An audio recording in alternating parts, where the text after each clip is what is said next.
We're gonna make the compound butter, which is actually quite a useful thing, and you can make really large batches of it and freeze it. You can just roll it like a log, like a beautiful Play-Doh snake, between parchment and wrap it up in plastic wrap and put it in your freezer. And anytime you have garlic bread or like boiled potatoes, whatever, you can grab that out and it is a delicious dream. So I've already picked off the leaves of some parsley here. I just didn't feel like you did want to know how to pick off leaves of parsley. I feel like you've got that. You're locked, stocked, and loaded on that. So we're gonna put some in the blender.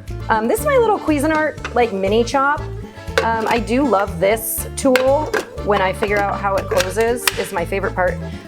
It is like 30 bucks and it is so useful because the big Cuisinarts, I feel like they're too large. So we're just going to get this to a nice fine chop in there. That's already looking super happy. We're gonna add in, I don't know, like a teaspoon of capers, something like that, because I love delicious salty capers. A little bit of garlic that has been pureed. Also, oops, sorry tomato, but you love garlic. That's fine.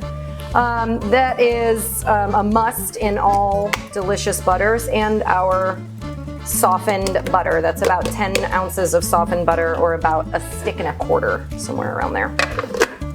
So we're going to get this all nice and green and delicious.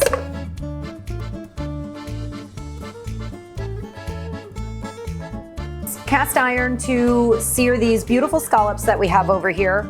Cast iron is preferable for getting that delicious Maillard crust, that super yummy, crunchy, crisp crust on pretty much anything you want, like a steak or a piece of fish. But we are gonna get it ripping hot. I don't know if you can already see the smoke coming off of that, but it is super, super hot. We're gonna pour a little bit of olive oil, and again, it's gonna start to smoke.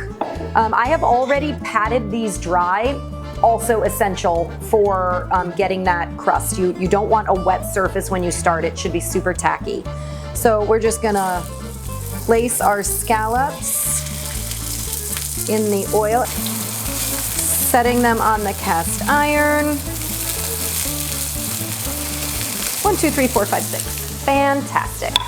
So we're gonna let these go for about, I don't know, 2 minutes or so. You're gonna see the crust start to form, and when it comes up the side about 1/8 of an inch, you know you're good to flip. Another tried and true test is to shake the pan. If they release on their own, then they've formed their crust and they're no longer attached. So when you're cooking more than one, it takes a little bit longer because obviously the more you put on there, the more the temperature of the pan drops.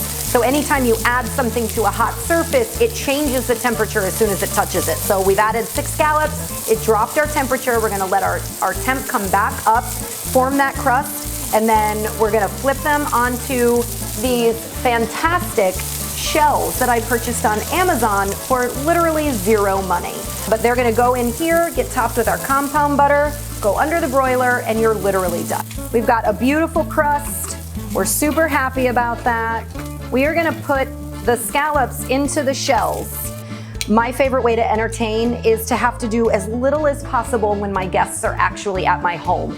So you can stop right here and put these in a fridge and cool them down and top them with the compound butter when your guests arrive, and pop them in 3 minutes before you want your appetizer to be served, because they are very quick.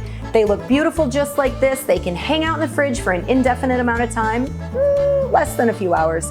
And you're gonna put the compound butter on, put them in the oven, broil them when you're ready to serve your appetizers. They only take a few minutes. So I'm gonna go ahead and do it now just for the sake of getting it done. We are gonna be super generous with this compound butter because, as you guessed it, butter is delicious. We're gonna make sure that we get a nice tablespoon on each scallop.